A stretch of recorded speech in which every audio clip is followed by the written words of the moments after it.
Chururú.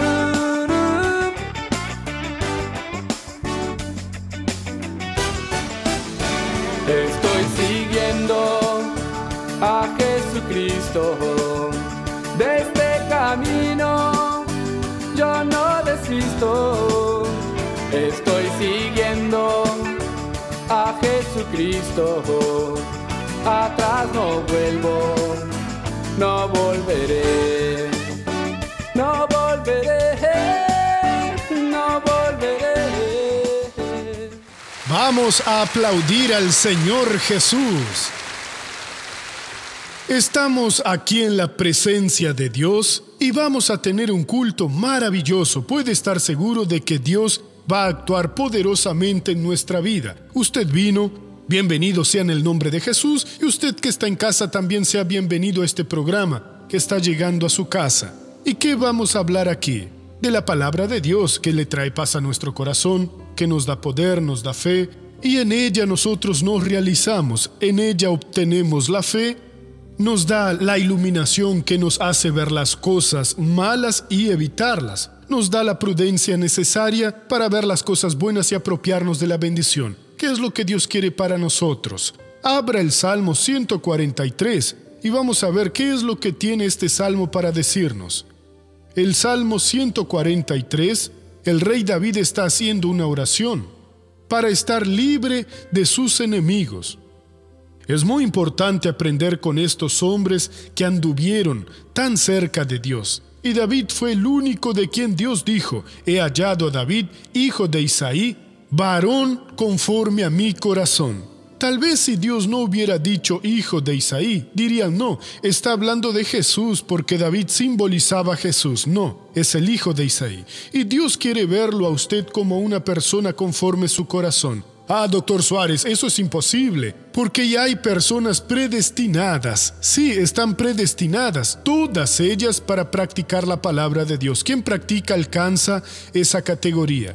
David dijo: Jehová, oye mi oración, escucha mis ruegos, respóndeme por tu verdad, por tu justicia. Dios lo va a escuchar. No de acuerdo a lo que usted dice, sino de acuerdo a la verdad, a la justicia de Dios, si éstas están en su boca. ¿Y qué es la verdad? La verdad es la palabra de Dios.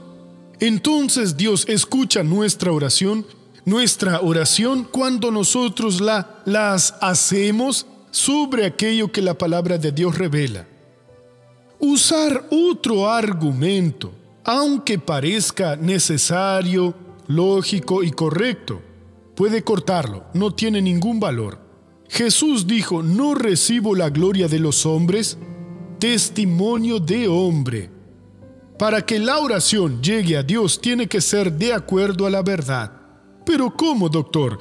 Todo lo que usted entiende cuando lee la palabra, escucha la predicación o está meditando en la palabra de Dios. Entonces, de acuerdo a esa iluminación, usted tiene que orar. De nada sirve bordar, de nada sirve dibujar, colorear sus oraciones con argumentos humanos, con cualquier pensamiento humano. Dios no los recibe, Dios no los atiende. Y David entendió que Dios solo lo oiría según la verdad. O sea, la verdad de Dios está diciendo aquí, que es la palabra del Señor Dios, que es la verdad verdadera, por tu justicia. ¿Qué es eso? El acto de mayor justicia de Dios fue que Él haya dado su único Hijo para sustituirme y sustituirlo a usted. Y que ese Hijo haya sido golpeado, azotado, que le hayan hecho heridas, y en esas heridas Dios puso nuestras dolencias, fragilidades, enfermedades. Por darnos la paz, cayó sobre Él el castigo.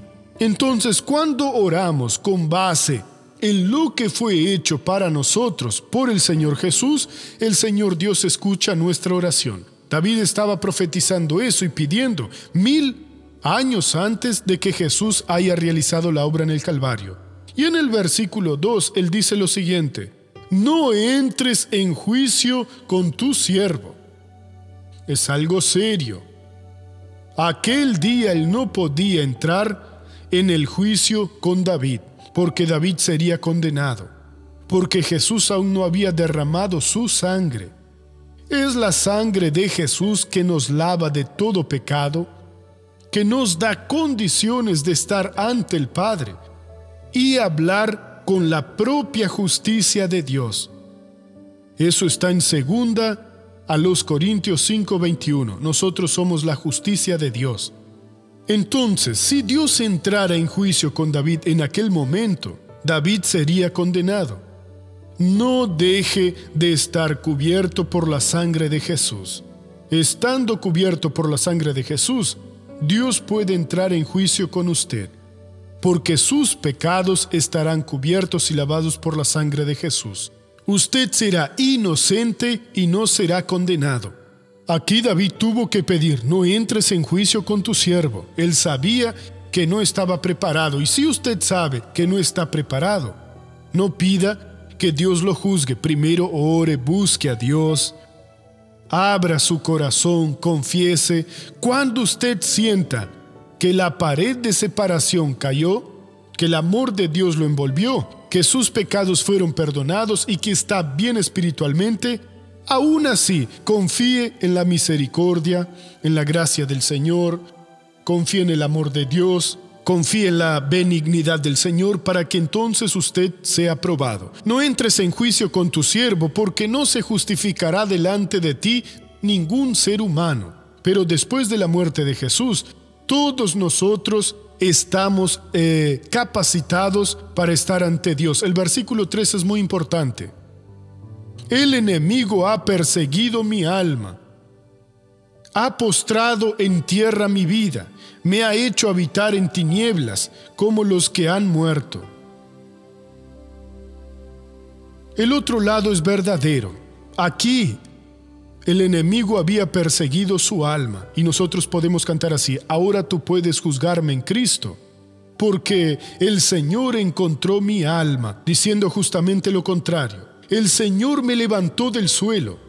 Eso fue hecho por nosotros. El Señor me sacó de la habitación de las tinieblas y me puso en la habitación celestial, con aquellos que fueron aprobados por ti. Entonces, de esa manera tenemos que entrar hoy. Tenemos que hacer la comparación de Él viviendo antes del Calvario y nosotros viviendo después del Calvario.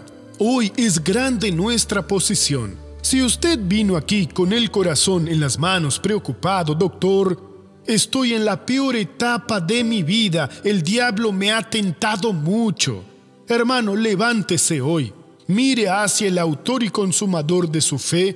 Tome estas revelaciones bíblicas. Entre en contacto, sintió la presencia de Dios, oró, abrió su corazón, sintió. Usted puede decir: el Señor alcanzó mi alma. Señor, ahora ella es tuya. La entregué en tus manos y de tus manos no voy a retirarla. Yo estaba tirado en el suelo, pero el Señor me levantó. Señor, estoy de pie ante ti para hacer tu voluntad. Así se va a levantar usted. El Señor me sacó de la habitación de las tinieblas y me hizo habitar en plena luz. Nosotros estamos en la luz, y si estamos en la luz como Él está en la luz, la sangre del Señor Jesucristo nos perdonará, nos librará de todo pecado y no sufriremos ninguna condenación. Estamos como aquellos que hace mucho alcanzaron tu gracia.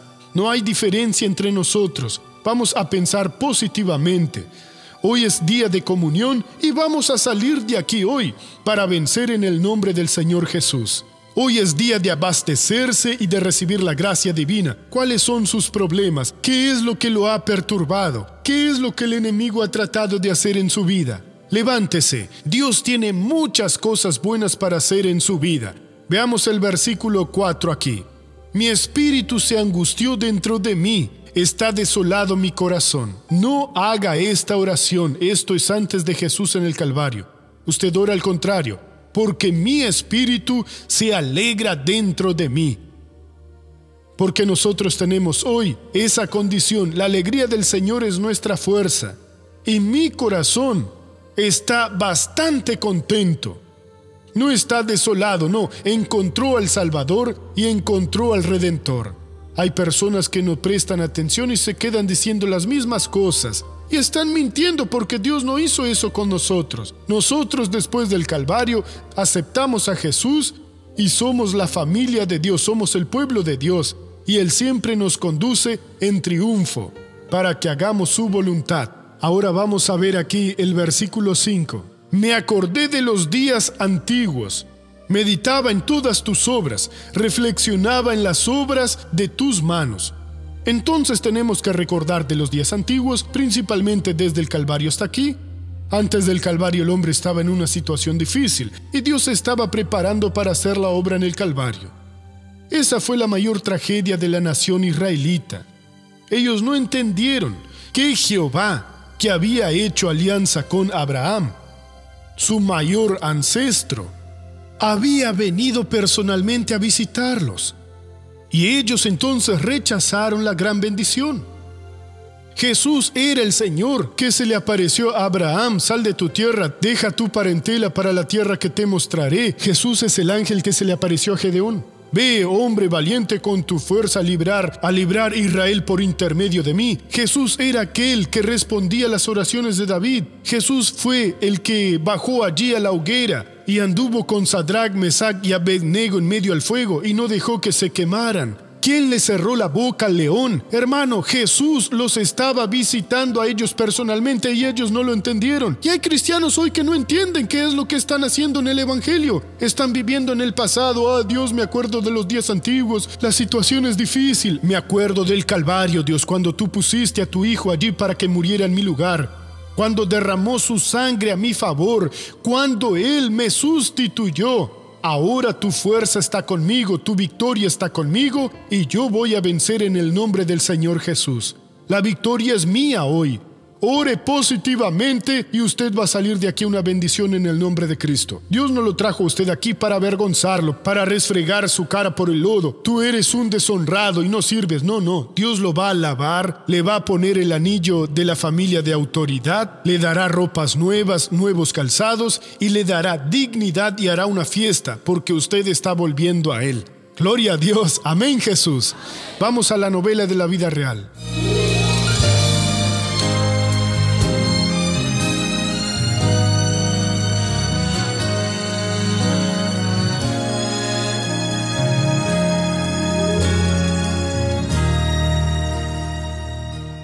Con 18 para 19 años yo ya comencé a tomar, fumar, porque en la época mi papá fumaba. Ahí a veces me pedía a mí que le llevara el cigarro. Lo llevara el cigarro, ya encendido. Y fue a partir de eso que comencé. Mi papá me pedía que llevara el cigarro y ya se lo llevaba prendido. A veces preparaba una bebida o tenía alguna bebida. Me pedía que se lo llevara. Cuando veía ya le había dado unos traguitos, ¿me entendés? Cuando lo conocí, yo no sabía que consumía drogas y todas esas cosas. Pero después supe, sí, que utilizaba drogas, que tomaba. Pero no era una persona que tomaba todos los días, a todo instante. Era más los fines de semana. Cuando llegaba el viernes, no tenía horario para regresar a la casa. Y peleábamos demasiado. O sea, era un infierno. Estaba embarazada y nos fuimos a vivir juntos. Y la situación se puso realmente muy difícil. Llegamos incluso a pasar algunas necesidades como hambre. La casa donde vivíamos eran 2 habitaciones. Ni tenía baldosas, era realmente muy difícil esa situación. Y luego tuvimos otro hijo, sí, y se complicó todo más. Al principio había muchas peleas. Yo estaba involucrado con personas relacionadas con el tráfico, con las drogas, sí, y yo consumía mucha droga. Debido a eso peleábamos mucho. A veces llegaba a casa por la madrugada drogado. Muchas veces necesité comprar algunas cosas. En esa época yo fumaba. Y a veces dejaba de comprar alguna carne, incluso leche, para comprar cigarrillos. Comenzaba a trabajar, en poco tiempo lo echaban porque tomaba un día antes y al otro día y no aguantaba. Así que fueron luchas sobre luchas. A Teresa la invitaron a un culto evangélico. A partir de ese momento, su vida comenzó a cambiar. Los vicios comenzaron a disminuir, porque yo le dije, cuando yo decidí bautizarme y todo, le dije, en casa no entrará más bebida. Y así, gracias a Dios, él también estuvo de acuerdo y de repente se fue terminando. Los vicios comenzaron a disminuir, pero yo dejé de ir un tiempo. Pero mi suegra comenzó a llevar a mis hijos a la iglesia. Apartada, Teresa decidió conocer la Iglesia Internacional de la Gracia de Dios. Y comencé a ir, pero fui con el propósito de pedir mi casa. Dije, no Dios, voy y quiero mi casa, ¿sí? Y en eso iba directo a la iglesia. Cada vez, siempre que había un culto o campaña, participaba y pedía que Dios nos bendijera, así que nos diera condiciones, porque las condiciones que teníamos eran muy pocas. Dios era horrible. Él recién se había conseguido un trabajo. La mujer que vivía antes en esa casa, la que nos vendió este terreno, sí. Pero en ese momento yo incluso le dije que no podíamos, sí, porque no teníamos el dinero que pedía como entrada. Pero yo seguí firme pidiendo en la iglesia y ella facilitó para nosotros. Y a partir de ahí solo fueron bendiciones. Con el tiempo comencé a ir. Ella me invitaba para que fuera, muchas veces no iba. Inventaba una excusa y no iba. Hasta que en una oportunidad ella me invitó, insistió y resultó que fui. Para mí es una bendición muy grande estar aquí, porque aquí se terminó el sufrimiento. Porque al principio iba a la iglesia, pero aún así, aún estaba tomando una cervecita. De vez en cuando consumía drogas. Actualmente, gracias a Dios, después de que yo me convertí al evangelio, dejé las drogas. Y todos nosotros fuimos a la iglesia. Allí se bautizó. Mis hijos están en la obra. Uno toca el teclado, el otro toca la guitarra en la iglesia. Son obreros. Mi hija participa de la escuelita. Y somos miembros. Dios ha bendecido mucho nuestro trabajo, tanto que incluso yo trabajo con fiestas. El próximo año construiré mi cocina al fondo. Ya tengo muchos clientes, gracias a Dios, y este año ha aumentado mucho. Hoy vemos la bendición de Dios, sí, sobre sus vidas, que conquistaron y siguen conquistando ante la presencia de Dios, la liberación de su marido, sí, la bendición de la casa propia. Hoy, gracias a Dios, compré mi cochecito. Gracias a Dios, solo bendiciones. Vamos a la iglesia todos juntos. Mis hijos tocan en la iglesia, son parte del grupo de alabanza. Así que es una bendición de Dios. ¡Qué lindo, Jesús! Teresa, usted fue la primera. Usted fue la primera en venir a Jesús. Sí, fui la primera a venir para Jesús. Luchó y trajo a su familia. Gracias a Dios, doctor. Quiero hablar con Marcos y la comparación de la vida pasada y la de ahora, Marcos. Es muy distinto, sí. La vida hoy es mucho mejor. Ustedes vivían juntos, se casaron después. Nos casamos. Todo correctamente. Todo ¿Cuántos correctamente. hijos tienen? Tenemos 3. Esa chica bonita. La niña y 2 niños. Un muchacho allí y otro al lado. Obreros de la iglesia. Dios los bendiga. Muchas gracias en el nombre de Jesús. Gloria a Dios. Mire, usted que tiene una vida complicada, venga Jesús, deje esas otras cosas. La vida complicada significa que usted está lejos de Jesús. Aprenda el camino, venga, sea persistente. Cumpla lo que Dios le dice a su corazón y usted será bendecido. Ahora vamos a la primera pregunta.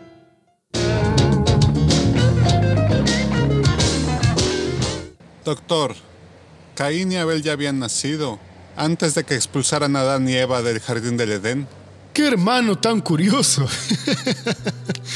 Tiene que leer la Biblia, sí entiende. ¿Dónde está eso en la Biblia, doctor? Está aquí en Génesis capítulo 4. Vamos a ver a todo el mundo juzgando ahora. Vamos a ver.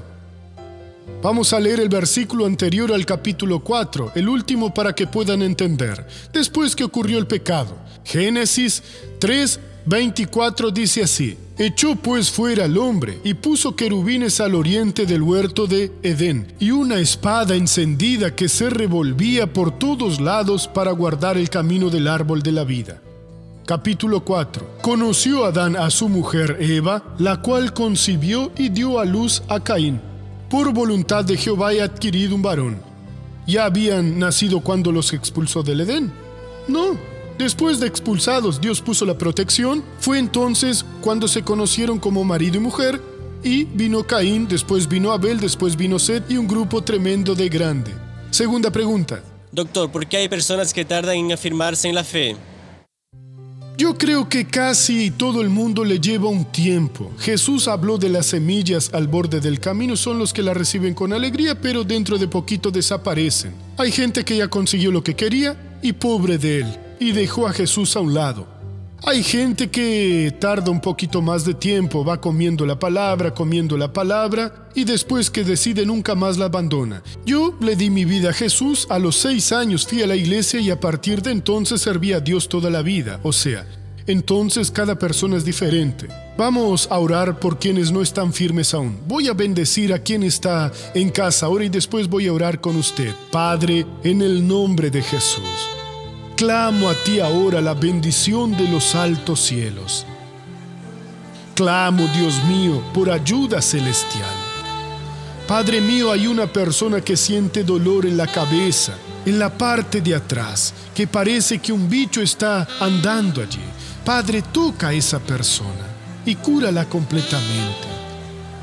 Señor, te estoy pidiendo ahora, tu toque, Señor. Toca el sistema respiratorio de esa persona que tiene dificultad para respirar. Cura, Padre. Voy a bendecirlos a todos. En el nombre de Jesús. Está deshecha toda obra del infierno y yo digo mal, vete ahora. Desaparece en el nombre del Señor Jesús. Amén. No volveré.